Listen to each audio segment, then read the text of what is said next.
دل ہر قطرہ ہے ساز انل بہر، ہم اس کے ہیں ہمارا پوچھنا کیا۔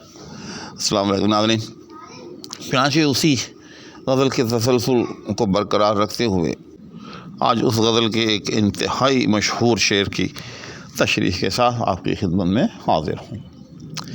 چنانچہ وہ شعر ہے: دل ہر قطرہ ہے ساز انل بہر، ہم اس کے ہیں ہمارا پوچھنا کیا۔ اور اگر کوئی نئے ناظرین میرے ساتھ شامل ہوئے ہیں اس ویڈیو میں تو ان کے لیے عرض ہے کہ یہ غالب کی وہ معروف غزل حوث کو ہے نشاط کار کیا کیا، نہ ہو مرنا تو جینے کا مزہ کیا۔ تو اس غزل کے کچھ اشعار کی تشریح اس سے سابقہ ویڈیوز میں ہو چکی ہے، اب اس کے بعد اس سے اگلے شعر کی ویڈیو کے ساتھ تشریح کے ساتھ آپ کی خدمت میں حاضر ہوں۔ تو آئیں بلا تاخیر شروع کرتے ہیں۔ تو سب سے پہلے دستور کے مطابق مشکل الفاظ کے معانی ہوں گے، پھر تشریح کی جائے گی۔ تو پہلا مصرع ہے: دل ہر قطرہ ہے ساز انل بہر۔ دل ہر قطرہ یعنی ہر قطرے کا دل۔ اچھا، یہاں دل سے مراد یاد رکھیے گا کہ دل کی دھڑکن ہے، اور اس کی وجہ کیا ہے؟ اس کی وجہ یہ ہے کہ جو آنے والا لفظ ہے انل بہر وہ تبھی منطبق ہوتا ہے، اور اس کو مجاز مرسل کہتے ہیں کہ آپ نے دل بولا لیکن مراد اس سے اس کی دھڑکن لی۔ تو دل ہر قطرہ یعنی اس کائنات کے اندر جتنے بھی قطرات نظر آ رہے ہیں، اور قطرہ جو ہے یا قطرات جو ہیں وہ ظاہر ہے پانی ہی میں نظر آتے ہیں، اور اس کائنات میں پانی کا سب سے بڑا منبع یا ماخذ یا یوں سمجھیں مظہر، بلکہ مظہر کہیں، وہ سمندر ہے جس کو عربی میں بحر کہتے ہیں، قلزم بھی اس کو کہتے ہیں، مختلف اس کے نام ہیں۔ تو غالب کہتا ہے کہ دل ہر قطرہ ہے، یعنی اس کائنات کے اندر ہمیں جہاں کہیں بھی کوئی قطرہ نظر آتا ہے وہ جو ہے گویا کہ ایک دل ہے، لیکن جیسے میں نے عرض کیا کہ مراد اس سے دل کی دھڑکن ہے، کہ جس طرح سے دل دھڑکتا ہے تو اس میں سے ایک دھم دھم کی آواز جو ہے وہ آتی ہے، اور تسلسل کے ساتھ آتی ہے، اس کے اندر کوئی وقفہ نہیں ہوتا۔ تو غالب کہتا ہے کہ اس کائنات کے اندر جتنے بھی قطرات ہیں، جہاں کہیں بھی سمندر میں کوئی قطرہ ہے تو گویا وہ زبان حال سے ایک دل کی طرح دھڑکتا ہوا یہ کہہ رہا ہے، جس طرح سے دل میں سے ایک زم زم کی آواز آتی ہے، جیسی کا میں نے ابھی ذکر کیا، تو اسی طرح سے اس کے اندر سے دھڑکن کی طرح ایک آواز آ رہی ہے۔ وہ آواز کیا ہے؟ انل بہر، انل بہر، انل بہر۔ جیسے یہاں کہ دراصل بہر یعنی میں پیراہن محبوب سمندر ہوں، پیراہن معشوق۔ یہاں اس میں ایک اور بڑی صوتی لطافت ہے کہ انل بہر، اس کا جو دورانیہ ہے وہ بالکل دل کی دھڑکن کے برابر ہے۔ آپ بے شک اس کو خود آزما کر دیکھیں، یعنی کہ انل بہر، انل بہر، انل بہر، انل بہر، گویا کہ ایک دل ہے، اس میں سے دھڑکن کی جو آواز آتی ہے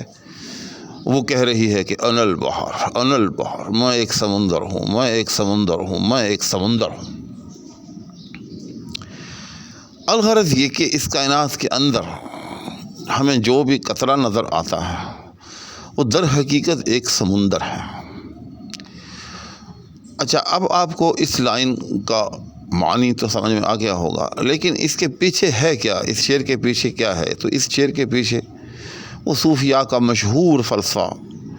جس کو فلسفہ وحدت الوجود کہتے ہیں، یہ ایک ایسا موضوع ہے کہ اس پر ایک الگ سے ایک نہیں 20 ویڈیوز جو ہیں وہ ہونی چاہیے، لیکن شعر کی تفہیم کے لیے اتنا میں دوبارہ دہرائے دیتا ہوں کہ صوفیاء کے دو مقصد بے فکر ہیں، ایک وحدت الوجود کا قائل ہے، دوسرا وحدت الشہود کا قائل ہے۔ وحدت الوجود کا مطلب یہ ہے کہ اس کائنات کے اندر جو بھی وجود ہے اس میں ایک وحدت ہے، یعنی دراصل وجود ایک ہی ہے اور وہ وجود باری تعالی ہے۔ لہذا جہاں کہیں بھی کوئی وجود ہے تو دراصل وہ وجود ذات باری ہی ہے، لیکن یوں سمجھے کہ ایک آنکھ کا دھوکہ ہے جس کی وجہ سے ہمیں محسوس نہیں ہوتا۔ یہی وجہ ہے کہ منصور نے یہ نعرہ لگایا کہ انا الحق، کہ میں ہی حق ہوں، یعنی میں ہی خدا ہوں، حتیٰ کہ اس کی پاداش میں اس کو تختہ دار پر بھی لٹکا دیا گیا، کیونکہ اس کو یہی گمان ہوا کہ اس کائنات کے اندر جو وجود مطلق ایک ہی ہے تو میں بھی اس وجود کا حصہ ہوں، تو جب میں اس وجود کا حصہ ہوں تو میں بھی حق ہوں، میں بھی خدا ہوں۔ تو بہرحال اس مکتب فکر کو فلسفہ وحدت الوجود کہتے ہیں، جبکہ اس کے برعکس دوسری جو فکر ہے اس کو وحدت الشہود کہتے ہیں، اور فارسی میں اس کو یوں تعبیر کرتے ہیں ہما اوس، یعنی سب کچھ اللہ ہی اللہ ہے، یہ وحدت الوجود، اور وحدت الشہود کو ہما زوست، کہ سب کچھ اللہ کی طرف سے، یعنی وحدت الوجود کا جو فلسفہ ہے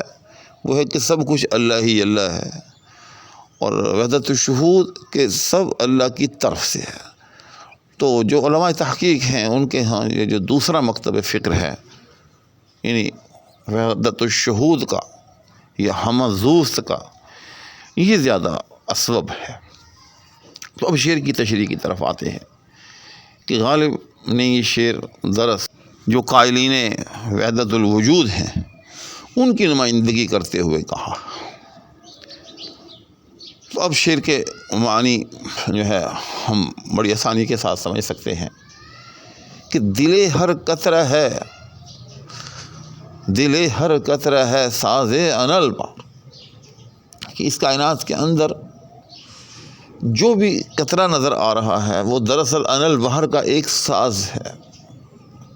جس طرح سے دل میں سے دھڑکن دھک دھک کی آواز آتی ہے، اسی طرح سے وہ بھی گویا کہ بج رہا ہے، ایک ساز کی طرح بج رہا ہے، یا ایک دل کی طرح دھڑک رہا ہے جس میں سے آواز آ رہی ہے میں سمندر ہوں، میں سمندر ہوں، میں سمندر ہوں۔ اب یہاں ایک بڑی لطیف بات ہے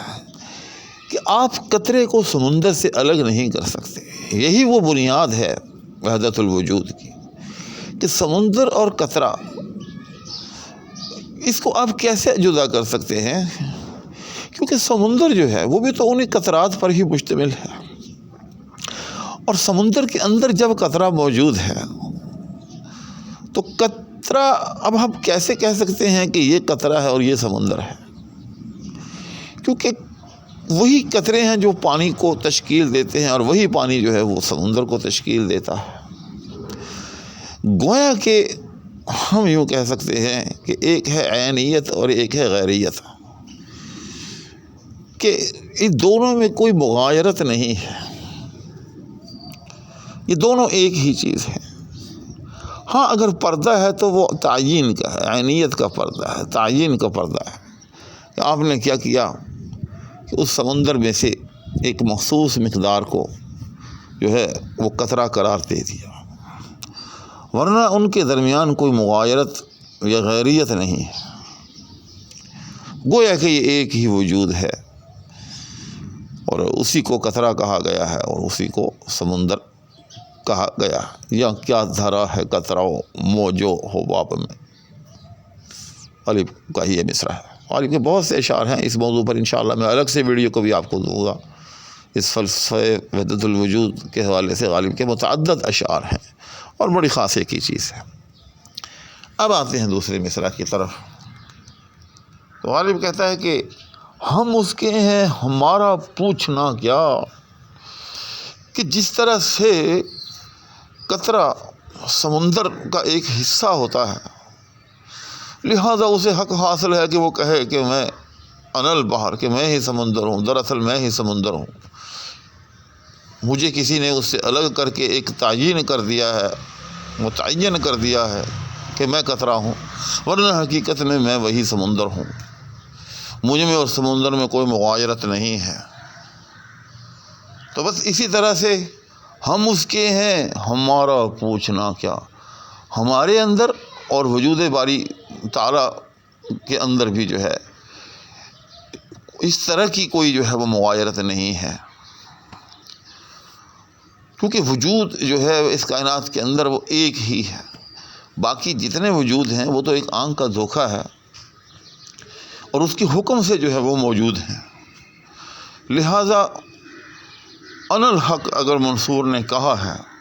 تو وہ درست کہا ہے۔ تو جیسے میں نے عرض کیا کہ یہ شعر جو ہے دراصل وہ فلسفہ وحدت الوجود کے جو قائلین ہیں ان کی ہمنوائی کے لیے ہے، اور فلسفہ وحدت الوجود کو سمجھنے کے لیے منصور حلاج کا وہ جو انا الحق کہنا ہے اس کو سمجھنا بہت ضروری ہے، جس کی میں نے کچھ تشریح پہلے بھی کی ہے، دوبارہ دہرا دیتا ہوں کہ منصور کو یہی دھوکہ ہوا کہ جب وجود ایک ہے، وجود میں کوئی مغایرت نہیں ہے، جو بھی وجود ہے وہ وجود باری تعالیٰ ہی ہے، لہذا میں بھی اسی وجود کا حصہ ہوں، لہذا اگر وہ حق ہے تو میں بھی حق ہوں، یا اگر وہ خدا ہے تو میں بھی خدا ہوں، حتیٰ کہ اس نے نعرہ لگا دیا کہ انا الحق کہ میں بھی خدا کا ایک حصہ ہوں یا میں بھی ایک خدا ہوں۔ لیکن جیسے میں نے عرض کیا کہ یہ مکتب فکر جو ہے یہ اسباب نہیں ہے، اسباب مکتب فکر جو ہے درست تر مکتب فکر جو ہے وہ دوسرا ہی ہے کہ وحدت الشہود، کہ ہما ازوست، کہ اس کائنات کے اندر جو کچھ بھی ہے وہ اس کا پیدا کرتا ہے، اس کا تخلیق کرتا ہے، یعنی وہ خود نہیں ہے۔ اور اس کی وجہ یہ ہے کہ خود قرآن کریم کے اندر متعدد آیات کے اندر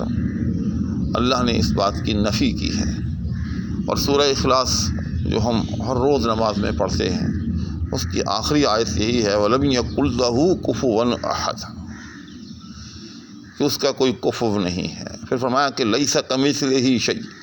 اس کی مانند جو ہے وہ کوئی شے نہیں ہے۔ فرمایا وَإِلَٰهُكُمْ إِلَٰهٌ وَاحِدٌ، کہ تمہارا خدا ایک خدا ہے۔ اور پھر یہ کہ ہم کیا ہیں، ہم اس کی مخلوق ہیں، اس کی صفت خلق کا مظہر ہے، اس نے ہمیں پیدا کیا ہے۔ یہی وجہ ہے، یاد رکھیے گا، کہ وجود باری تعالیٰ کو فنا نہیں، وہ غیر فانی ہے، اور ہمیں اللہ جل شانہ نے جو ہے وہ فنا پذیر رکھا ہے۔ اس کائنات کے اندر اللہ جل شانہ کے علاوہ جو بھی ہے بالآخر اس کو فنا ہونا ہے، اور میں سمجھتا ہوں کہ یہ فنا کا جو تصور اللہ نے دیا ہے ہمارے لیے وہ اسی غلط فہمی کو دور کرنے کے لیے دیا ہے کہ کل کلا کو کسی کو یہ دھوکہ نہ ہو جائے کہ ہمارا وجود اور اللہ کا وجود ایک ہے۔ اب یہاں سے آ کے بالکل فرق واضح ہو جاتا ہے کہ ایک وجود ایسا ہے کہ جو لا فانی ہے، غیر فانی ہے، دائمی ہے، ابدی ہے، تو وہ وجود باری تعالیٰ ہے۔ اور جو دوسرا وجود جو ہے، جو اس کا مخلوق ہے، جو اس کا تخلیق کرتا ہے، وہ فانی ہے، اس سے بقا نہیں ہے۔ یہی وجہ ہے کہ اللہ جل شانہ نے فرمایا کہ کل نفس ذائقۃ الموت، کہ اس کائنات کے اندر جو بھی ہے اس کو بالآخر موت کا ذائقہ چکھنا ہے۔ پھر فرمایا کہ کل شیء ہالک الا وجہہ، کہ اس کے سوا جو کچھ بھی ہے وہ فنا پذیر ہے، وہ ہلاک ہونے والا ہے۔ آج کی اس نشست میں اس شعر کی میں نے ممکنہ حد تک